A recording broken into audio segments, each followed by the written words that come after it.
We had this episode planned for a while, but we wanted to take this time to dedicate this episode to Ennio Morricone, who passed away on July 6th, 2020. He was a prolific film composer who contributed iconic scores to The Good, the Bad, and the Ugly, A Fistful of Dollars, Once Upon a Time in America, The Hateful Eight, and many more.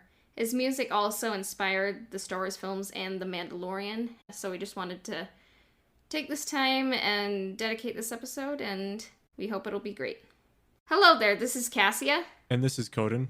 Welcome to The Oven Hawk, a podcast where we discuss Star Wars, Knights of the Old Republic, as well as everything Star Wars. Today we are joined by Star Wars Obscurity, and we will discuss the score of The Mandalorian as discussed in Disney Gallery, The Mandalorian, John Williams' incredible musical contributions to the Star Wars saga, and what the future of Star Wars may sound like. Spoiler alert for the Knights of the Old Republic series and the Star Wars films and TV shows. This is episode 29, and this is where the binary sunset begins.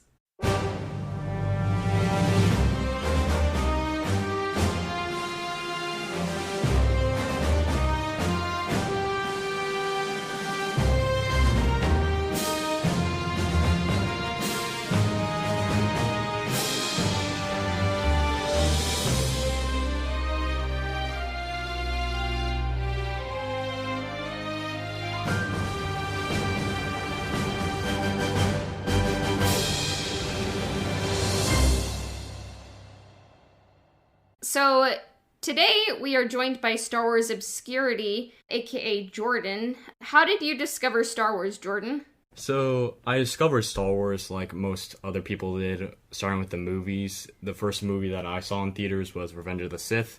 And then from there I got into Clone Wars and basically watched that up until it was canceled, and that's what kind of kept me in the Star Wars hemisphere.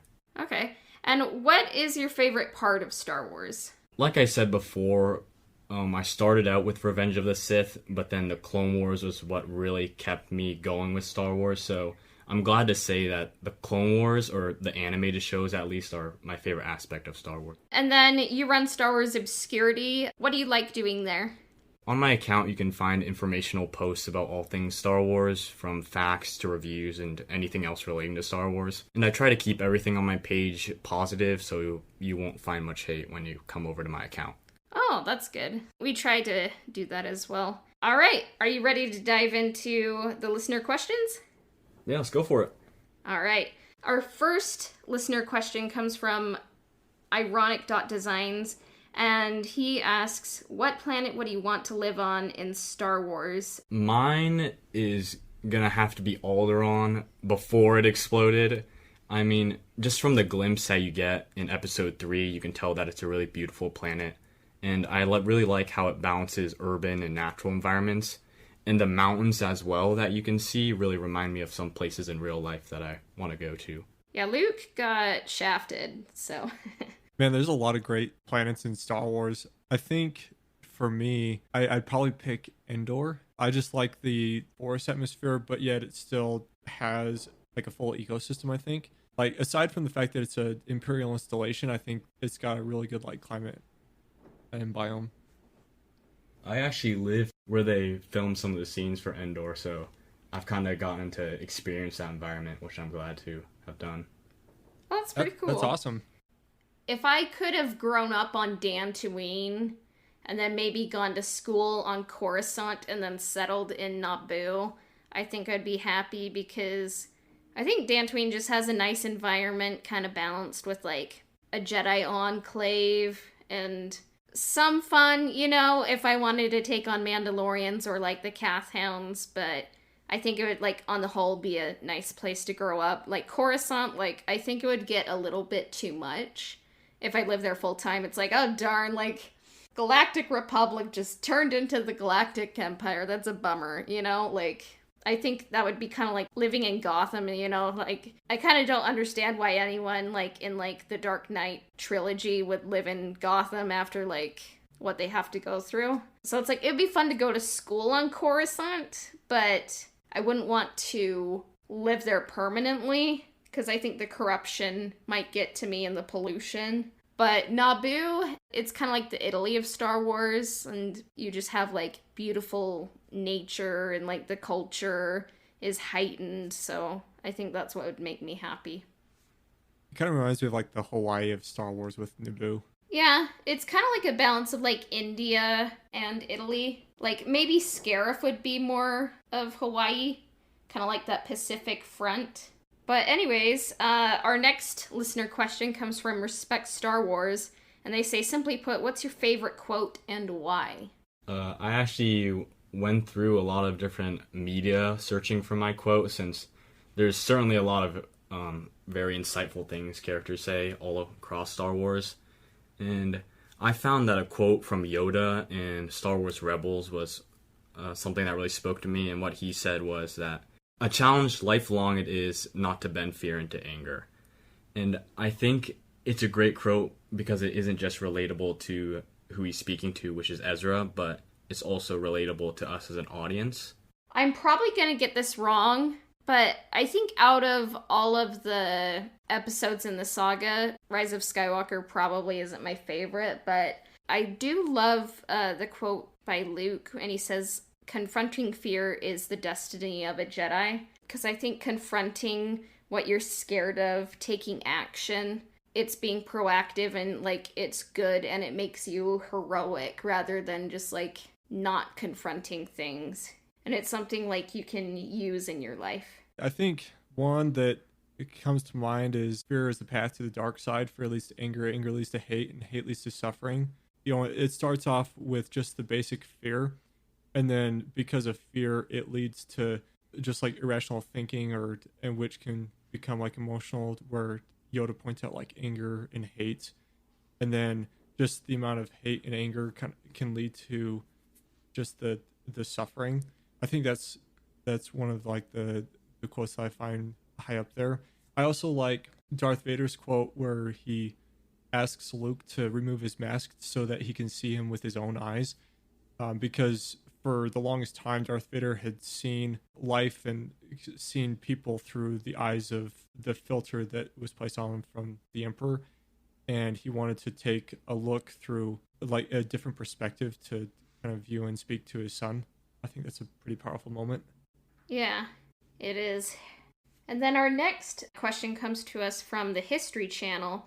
And they say, if we get a KOTOR movie series, do you think Cate Blanchett would do well as Darth Traya? Yeah, so I looked this up because I know who Cate Blanchett is, but I had to kind of like remind myself real quick. And I mean, I think it'd work, sure. You know, she's got that background of she plays the Elven Queen from Lord of the Rings, and just kind of like that look that she has, and just the way that she can portray like massive wisdom. I was like, sure. She definitely has MCU experience and Disney experience, and I kind of forgot that she was in the Lord of the Rings. I think she could play the part. I kind of wonder if she'd be a little bit too attractive for me, but I mean, it is like a Hollywood movie, so usually they kind of go for more attractive rather than like looks like a blind hag, sort of, you know? But Cate Blanchett has a great voice. She can, like you said, Coden, like portray wisdom and complexity. She played, I think it was Hela in Thor Ragnarok. Yeah. Directed by our beloved Taika Waititi. So, I mean, I kind of don't know who I would have play Kreia, but I think she could be a good one. I don't know if she's like my number one choice, but it is a good choice. And then our last listener question comes from A-Rob, and they say, what is one of the best parallels and connections to Greek mythology and Star Wars? So, this doesn't really relate to Greek mythology necessarily, but more just mythology in general.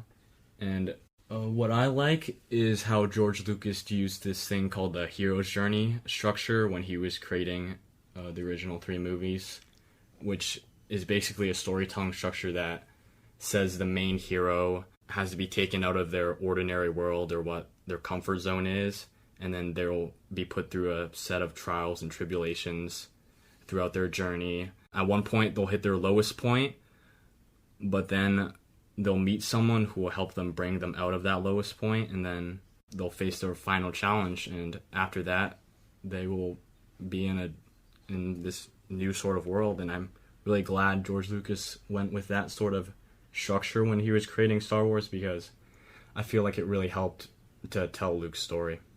Yeah, we love the hero's journey. We covered it in episodes 12 and 15, so we love the hero's journey, the monomyth, and Joseph Campbell. For sure. Yeah, I think to add to that, there's some similarities with how the Odyssey structures its story with Star Wars, and so I think that's where people get like the big Greek mythology connections, is just how that story plays out compared to Star Wars. Yeah, like how it starts in the middle of things. Yeah, and I'd have to agree. Like, I think that the hero's journey is what it stands out the most with Star Wars, and that's kind of the connection with the Greek mythology, is how the Odyssey kind of relays a bit of the hero's journey as well. Yeah, and for me, the prequel trilogy and kind of Anakin Skywalker. The prequel trilogy is kind of a tragic trilogy, and Anakin Skywalker, he isn't like the fairy tale hero of Luke. He's more like a tragic hero. And I kind of love like Greco-Roman mythology. So I really dig the character of Anakin Skywalker, because he's born a slave and then he's taken away from his mother, and then Qui-Gon, who could have been his father figure, dies. And then Obi-Wan kind of doesn't know what he's doing, so he's not a very good father figure. And then Chancellor Palpatine, he sees that opportunity to kind of like stoke Anakin's ego, kind of make him unbalanced. So Anakin is kind of like an Achilles, and like all he needs is like to lose someone he loves, and when he loses his mom, he goes berserk and like murders the sand people, like not just the men, but the women and the children too. Which is kind of like Achilles, like when Patroclus dies, he just like, I think he kills so many Trojans that the river going by the city of Troy, it gets like trashed, and the river talks to him and it's like, dude, you've killed way too many people, like I can't handle it anymore, so you need to stop. And that doesn't happen usually. But yeah, so just kind of seeing like Anakin is like kind of a messed up and balanced tragic hero. I think a lot of people weren't expecting that. They wanted like a Han Solo character, or just kind of like a Luke clone. That's not what people were expecting, and I think some of them weren't wanting it. I like that, but maybe the rest of the audience kind of didn't put those connections together. But long story short, that's a connection I love. But yeah, let's take a break to listen to our sponsor. So our next topic is the Disney Gallery The Mandalorian episode about the score. And this is episode 7 of 8 on Disney Plus. Jordan and Coden, what did you guys think of this episode? I think that this had to be my favorite episode of the Disney Gallery The Mandalorian series, just because it felt really personal. You just stay with Ludwig the entire time. You see how he's building these different sounds around different characters and environments. And also, I've always been a sucker for Star Wars music, as I bet both of you and most of the audience are as well, because of course Star Wars is built around the music. And yeah, I just really like the episode. Yeah, one thing that is discussed in the episode is just how well the music ties in the emotions of the characters and the scenes going on. And, you know, a little bit of spoilers what we're going to be talking about later, but I like how they went with a more unique direction with this TV show, because at the same time there's a little bit of there's like a genre change with The Mandalorian compared to the rest of the Star Wars universe, where it's a space western, not so much a sci-fi fantasy. And so it has a lot of really great western music tie-ins that work really well with Star Wars and The Mandalorian. George Lucas's best collaborator, I would say, with Star Wars is John Williams. Everyone can kind of have their favorite trilogy, maybe like or dislike certain things, but it seems like everyone is able to get behind the music. I never really watch one of the movies and I just say, this music doesn't work here, it's not good. it just seems to perfectly match what's happening on screen, which is amazing. Yeah, music is very important with Star Wars, but I really love Ludwig's contributions to The Mandalorian. And more about him, I'm probably forgetting how to pronounce his last name, but I'm just going to say it with confidence, Ludwig Goransson. So he is a Swedish composer. You hear his works in Creed, Creed 2, the masterpiece Venom, Black Panther. He actually won an Oscar for that, for the score, and the TV show Community. Ludwig isn't just good at one thing. He's done music for film, popular music, and hip-hop, and I think that makes him a stronger composer. So what do you guys think of the main theme for The Mandalorian? I personally really like it. I like how the beginning is kind of a slow build-up, and then you have that drop that comes with the title when you're watching an episode, like the ba-dum. And I really like that, since I don't think we've really seen sort of like drops necessarily in Star Wars music. And when you hear that, you kind of know that you really get a sense that the episode is starting and like where the characters are at, I guess you could say, even though it's the same theme every time. I originally was expecting a little more of like a John Williams tie-in sound, but I wasn't disappointed when I heard the music. When I watched The Mandalorian, I went in really blind. I didn't look at any media, any trailers, so I didn't have any like expectations for what the music was going to be or anything like that. And so it was a little bit of a surprise to hear the new sounds, but I wasn't like disappointed at all with it. I thought it worked really well on it. Flows extremely well throughout the entire show. When I first heard it, I think it was like, what? I was kind of expecting something a bit different, kind of like in that John Williams tradition. It took me a while, but I ended up really enjoying the theme. Kind of reminded me of Rocky, kind of like those themes from the 70s. But what I thought was interesting is they kind of go through the steps of like that Ludwig took to create the Mando theme. First, he gets a recorder. It's kind of a big recorder, like the size of a crowbar. And then you have the drums, the piano, and the bass with the 1970s synthesizer. And the nylon guitar, and then you combine it all, and you have the main theme in it. I can't really imagine it another way, because like Jon Favreau and Dave Filoni were saying, like Star Wars, it has that distinct sound, but The Mandalorian was kind of a little bit of a different story, kind of like a dystopian story, so it needed that dystopic twist, so it works. Because if The Mandalorian, like, for me, like if The Mandalorian started with the Star Wars theme at the first, with a title crawl, I think it just wouldn't... I just don't think that would work for The Mandalorian. It would just kind of feel stale for me. What about you guys? I think it was smart to go in a different direction regarding the music for The Mandalorian, since it was already trying to set itself apart from any other Star Wars media that's come before. I personally am a sucker for all the build-up to shows and movies and stuff like that, so I delve into this content before the show came out. And Jon Favreau, he was like on a panel, and on stage he said that the show was something completely different. They were going to be inspired by the same things that the original Star Wars was, but also not necessarily going the same direction. And that kind of set the precedent for what it was going to be, and I'm glad the music also changed with that.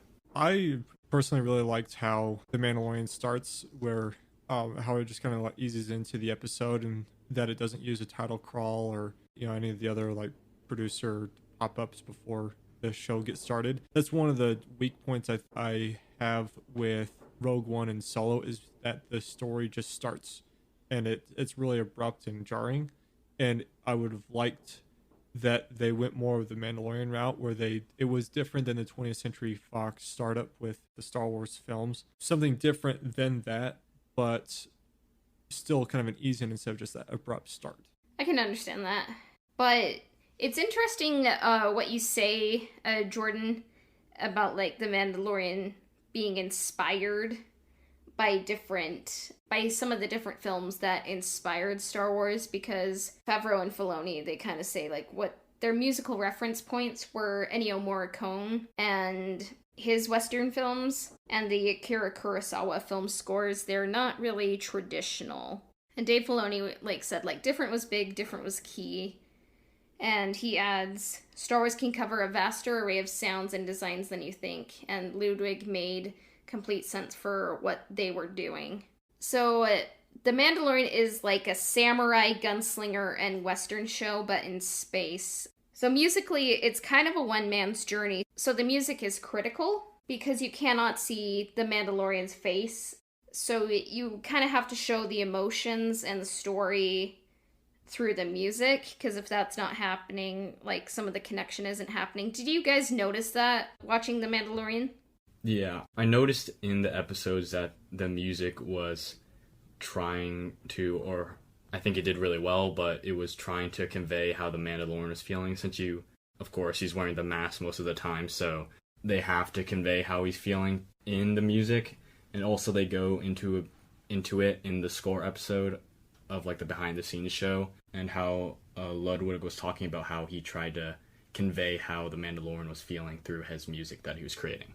The one thing that came to my mind with the Mandalorian score and how it had to tell the story of, or it had to kind of portray the moment with the Mandalorian, I found similar with the video game series Halo, because of all of, well, you're following a character that also is completely masked the entire series long. And again, that series also relies heavily on the music to tell the situation, tell the story through the cutscenes, because you don't see any emotion or feeling from Master Chief. And I thought, that what they were trying to accomplish with The Mandalorian, I thought they did really well. Watching The Mandalorian and then watching this episode, it kind of just made me realize, the music has to work, the sound has to work, like Pedro Pascal's voice.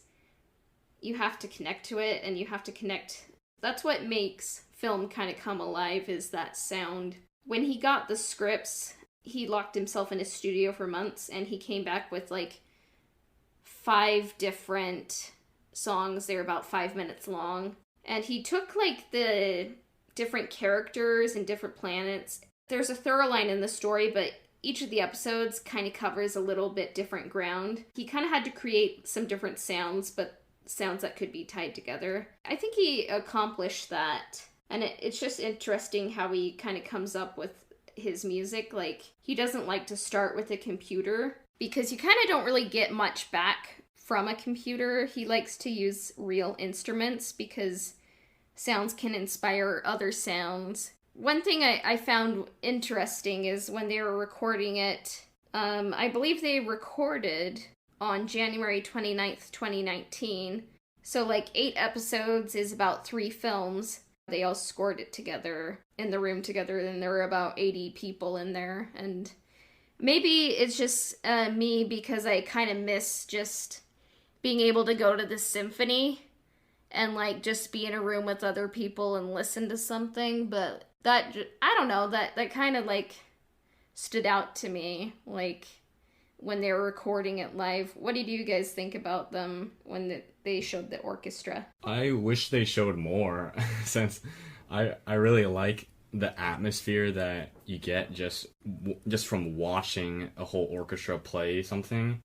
They went into a little bit of it, with the Rebels behind the scenes, showing Kevin Kiner and the London Orchestra, I think it was, playing his themes, and it's just really atmospheric, the vibe that you get when you're just watching this whole orchestra and all these different instruments coming together to make the sound. Yeah, I really liked watching from the Empire of Dreams. They show John Williams conducting the music as they're playing the live orchestra, and you've got the film in the background, and it's he's developing the crescendos and the decrescendos for the different pieces of those scenes. And it's, I really like kind of seeing that be put together, especially if it's in a live setting like that.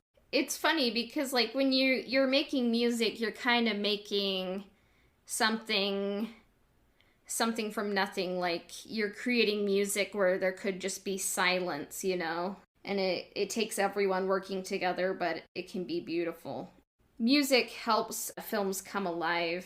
It's kind of like the final compliment a film gets. It makes it come alive, it transforms it, it elevates it.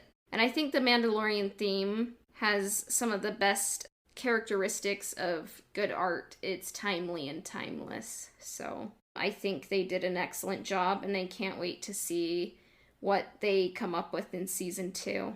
So let's take a quick break, and we'll be back to discuss future Star Wars film sounds.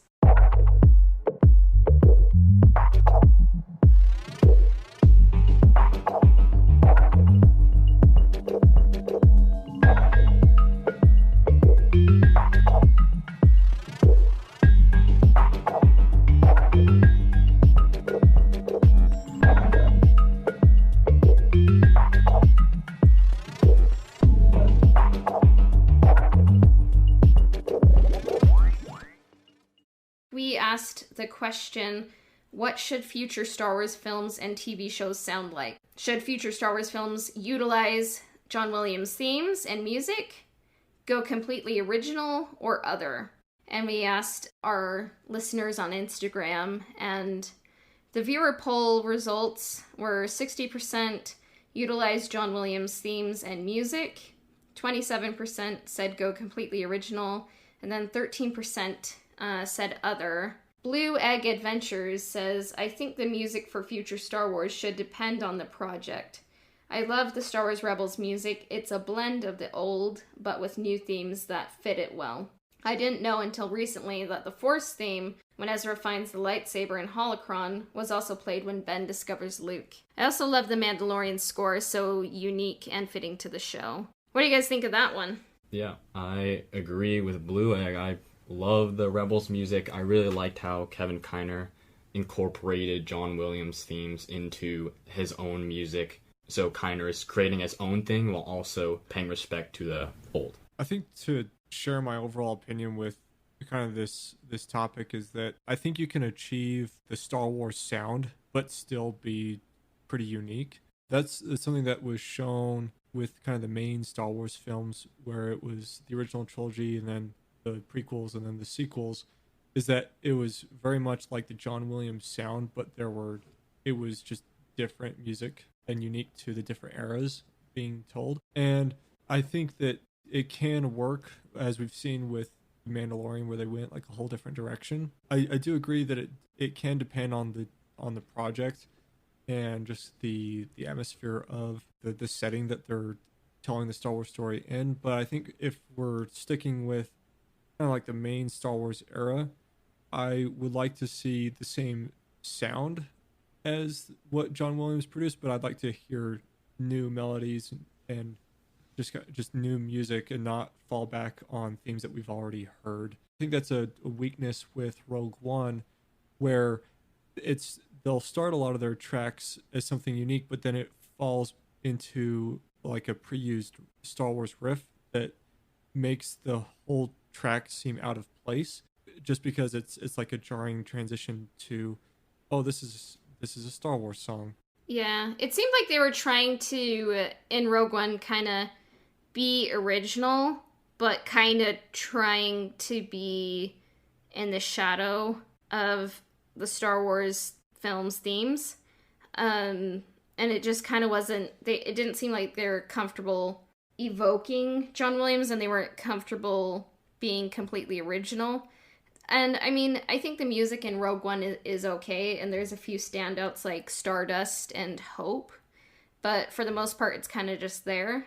It's better to be original in my book. The next comment comes from the Padawans, and they say, I'd say both. I think there should be application of the original music to certain scenes, but definitely original stuff too. The music definitely plays a huge role in making things feel like Star Wars.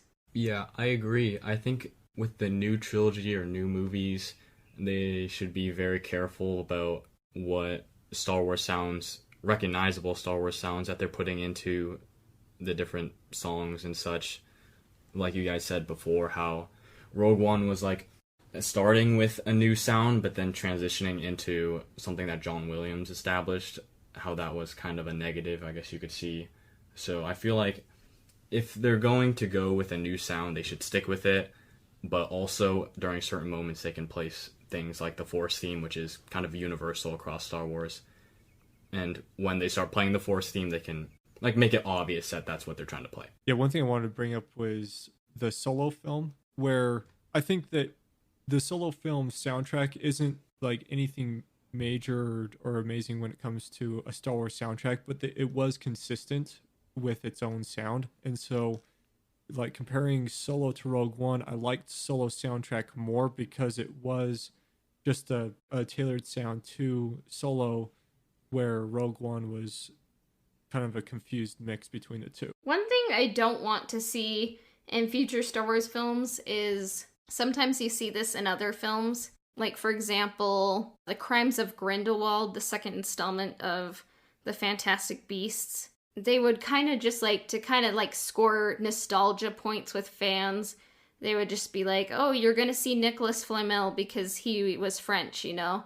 And then for some reason, when you're in Nicholas Flamel's house, you see the Sorcerer's Stone. And it's like, I don't think it would just be like in his like little cubby where everyone could see it, you know? Like, you shouldn't just like have the Sorcerer's Stone there. And like in future Star Wars films, like I kind of want them to move away from the Skywalker timeline. I want them to go elsewhere. But if they went into another era, like I wouldn't want to see them like talk about the prophecy of a chosen one and then you hear like, but it could go bad, you know, and then hear Darth Vader's theme just to like check off something familiar. And like a little bit of like Rise of Skywalker kind of played with some familiar themes too. Like you heard Yoda's theme, you heard some of the remnants of like when Anakin is dying in front of Luke, you know, and sometimes like some of those musical riffs didn't quite fit, but they were kind of just checking them off to have them in there. I kind of just don't want to like hear something because it's familiar. That's just what I want. So something I thought the sequel trilogy did well was having a good established theme for the main person, who is Rey, but I feel like it faltered by only having a theme for Rey and not having themes for other protagonists such as Finn and Poe. Whereas in the original trilogy, you have themes for characters like Luke and Leia and Han and Yoda. And I hope with a new Star Wars movie or a new trilogy, it has strong themes for their main characters.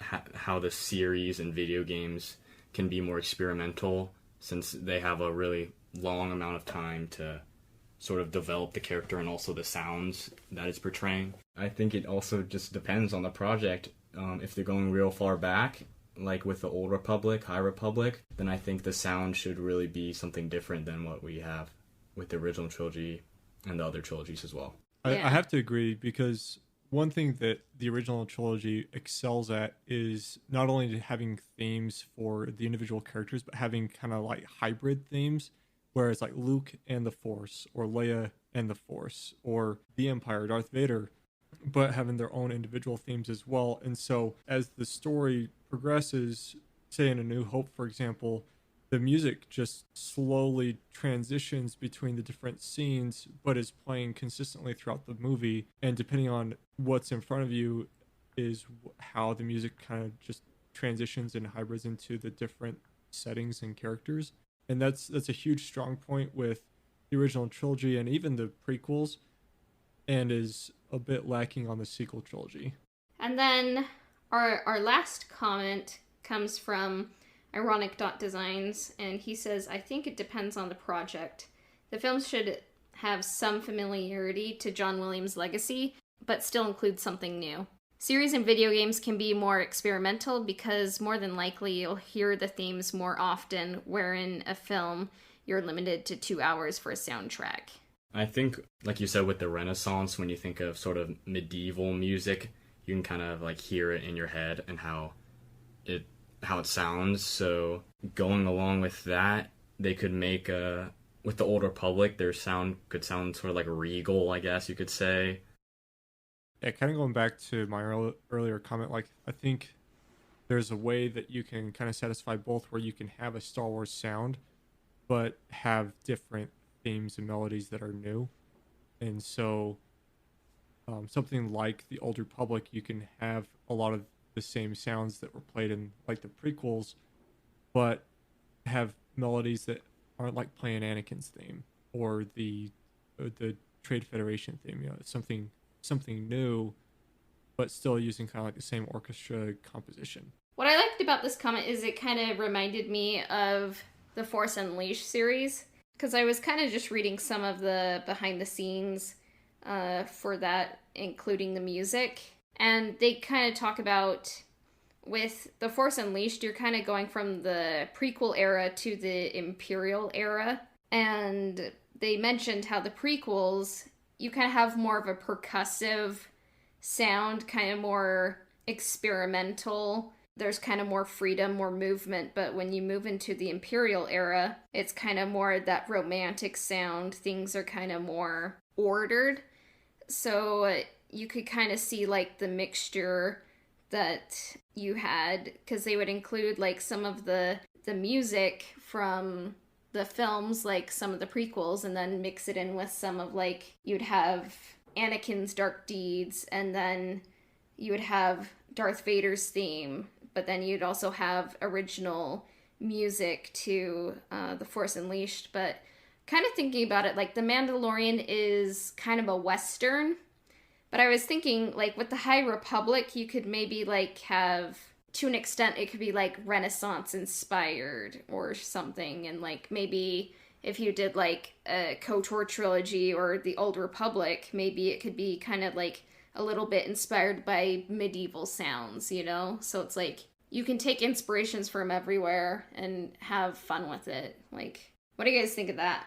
I said this before, but I think a theme that would fit really well going back is the Force theme, just because it doesn't relate to a single character or a single location, but it really transcends Star Wars.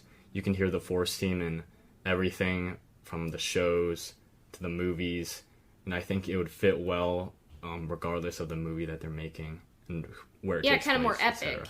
Oh, and I was just kind of thinking if they did like kind of like a spy cyberpunk kind of like Star Wars film, you could do like kind of like a techno Star Wars soundtrack, and that would be really, really cool. Kind of like Blade Runner. Yeah, or like Daft Punk, like Tron Legacy. It would be fun. Like, I want to see more of this.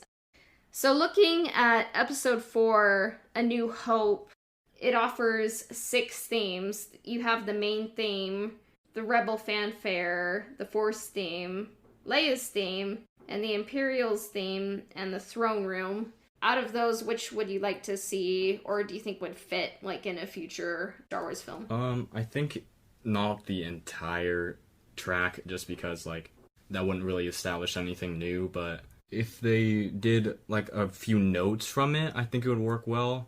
With Solo, when, spoiler, when Maul appears at the end, you can actually hear a few notes from Duel of the Fates, so, like, in a certain moment, maybe when you see like the dark side guy, maybe they could play some, like a few notes from Duel of the Fates. Yeah, I'd agree with the Force theme, and I think the only other themes that I'd be okay with being kind of consistent throughout Star Wars is the opening and closing themes, just because they kind of signify like the start of the film and the text crawl if they want to do the text crawl, and then the end is kind of that signature.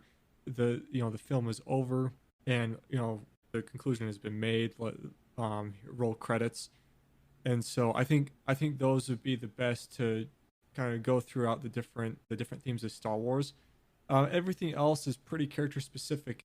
We're kind of out of this nostalgia, and it'd be nice to see new stuff. And then with seeing new stuff, we'd like to maybe hear new stuff as well. Because in episodes 5 and 6, you obviously have Darth Vader in 5, Han and Leia's love theme, and then Yoda's theme in episode 5, and then episode 6, you kind of just have Jabba, the Emperor, Ewoks, and the Luke and Leia theme, and like those are kind of character specific. Unless you are referencing those characters, I don't think they would fit. But if you kind of move forward to episode 1, you have the Droid March, Darth Maul, Jar Jar, and then Anakin's theme, Qui-Gon, Shmi, and Duel of the Fates. I think if you were to include any song from episode 1 in any future Star Wars film, I think it should be Duel of the Fates, but could you guys see like Duel of the Fates being utilized in another film?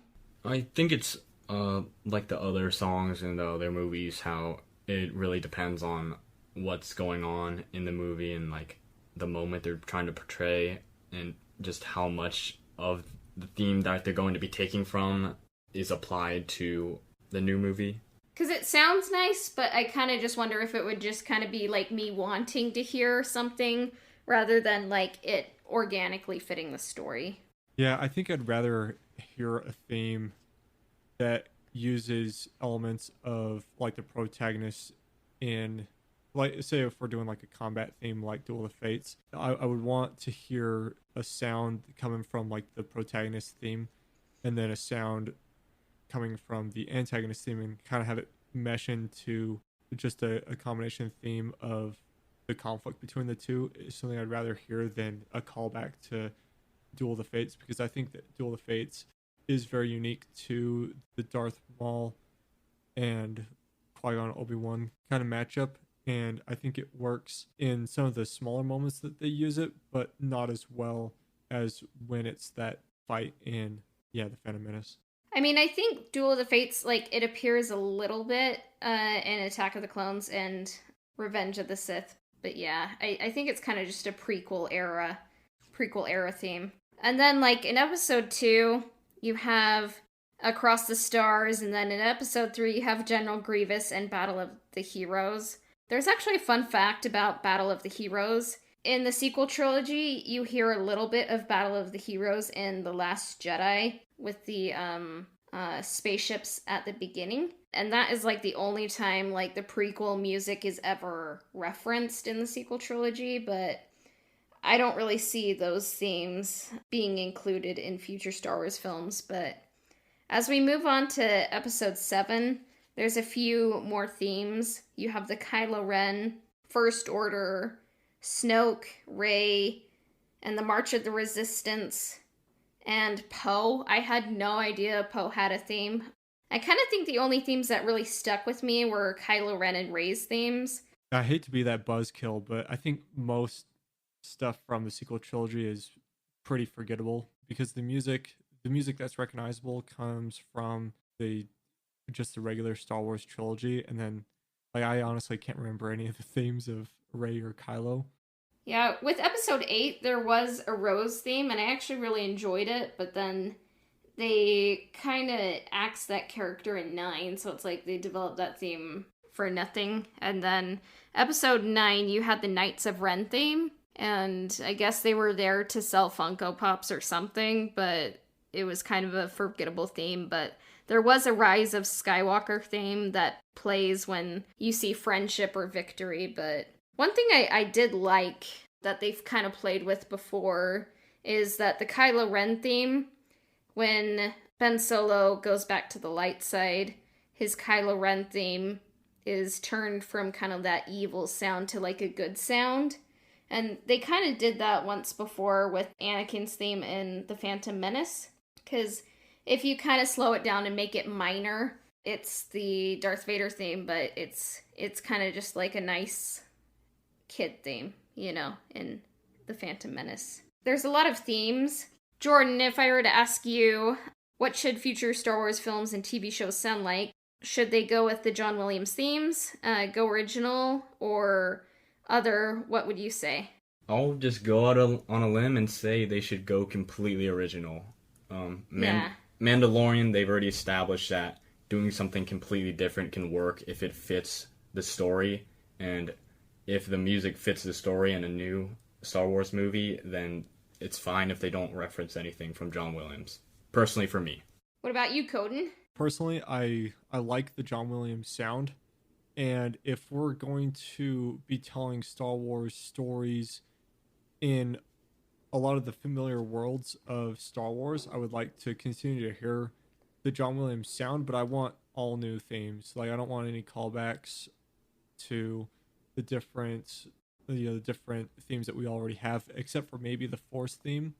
But I do agree that if we're going kind of away from the typical Star Wars worlds and more of like that Mandalorian sound that Jordan was already saying, that to go completely experimental isn't always a bad thing, just as long as they stick with it. Because my answer would probably be other. I would say go completely original, except for maybe, like, I want the main theme in there and the Force theme. And maybe you could have an argument for, like, the throne room song at the very end, like, playing during the credits. But for the rest, like, I would say go original. Like, you cannot outdo John Williams. Like, his Star Wars sounds are iconic. His Indiana Jones sounds are iconic. His Harry Potter sounds are iconic. And, like, if you listen to, like, any film he's done, like Memoirs of Geisha or Schindler's List, his music is, like, dead on every single time. So I'd say just be creative and do something else, and I think the films will be better for that. Do you have anything to plug, Star Wars Obscurity? Where can our viewers find you? Yeah, I guess the only thing that I really have to plug would be my account. You can find me on Instagram at Star Wars Obscurity. There's an underscore between each word. And feel free to check out my account, and if you want to just talk Star Wars, leave a comment or message me. All right. Thank you for coming on. This has been Cassia. And this has been Coden. And you can find us on Instagram at Ebonhawk Podcast. And our podcast can be found everywhere the Anchor podcasts are distributed at the Ebonhawk. And we're always grateful for subscriptions, reviews, and shares. Thank you to Croatian Boy 888 for your 5-star review on Apple Podcasts. And then also you can email us your comments and questions at ebonhawkpodcast@gmail.com. You can find me both on Instagram and Twitch, twitch.tv/ConanBon. Instagram is just ConanBon. You can find me there if you want to message me directly. And then our intro and outro themes were composed by Alistair Scheuermann. He can be found at alistairsounds.wixsite.com/alistairsounds. And our transition music was composed by Christian Walker. He can be found at christianwalkermusic.com. This has been episode 29 of The Ebonhawk. May the Force be with you. We'll be back soon. Bye for now.